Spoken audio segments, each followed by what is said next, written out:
I'm Laura Geringer-Bass. I've been Saradine's mentor for 2 years, and I'm so, so proud of her.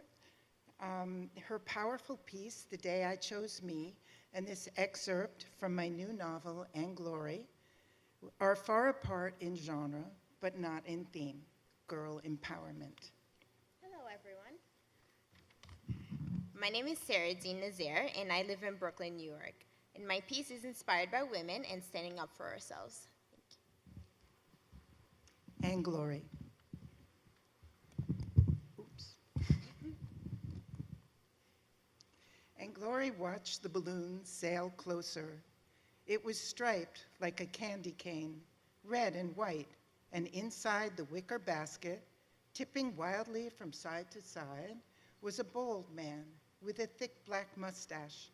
He was clutching a barbell in each hand. "Easy does it," said the man. "No rush, no hurry, gently, gently, almost there."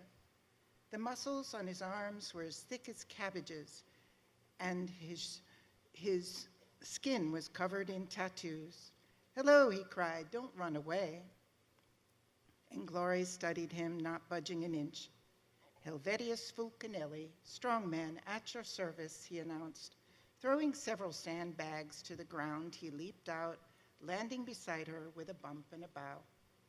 The weightlifter demonstrated his famous bicep curl. He showed ANGLORY his trunk flex, his pullover, his kickback, his stiff-legged deadlift, and his pizza lunge. Huffing and puffing, grunting and gritting his teeth, he performed his challenging sissy squat.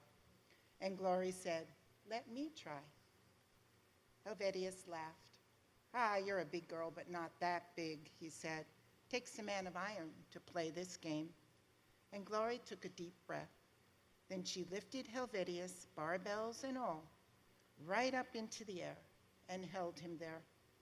"Put me down," she roared. He roared. So she did, very gently. The strong man slapped his knee. "I could use a big, strong girl like you in my act," he said. "Come fly with me and see the world." ANGLORY yearned to see the world, but her mother had warned her never to trust a traveling man with a mustache. She would see the world, but not with Helvetius Fulcanelli. The day I chose me. For the first time, my dad looked like he was going to harm me. I had stayed past midnight in Manhattan, not taking calls, keeping my phone in airplane mode. I had told him I would be with my best friend. Trust me was all he had to do. I had just turned 17, broken up with my boyfriend, and I had my period. To say I was not having it was an understatement. But the moment I opened the door, he had the broom in his hand, his eyes murderous. "Where were you?" "I told you I was with Catherine. We were shopping." "Saradine, do you see the time?" I was tired, annoyed, and shocked, really. The last thing I wanted to do was talk about how I was late. We never had a curfew, and I had never done anything crazy. Why was he so mad? All I wanted to do was sleep. I would think in the morning.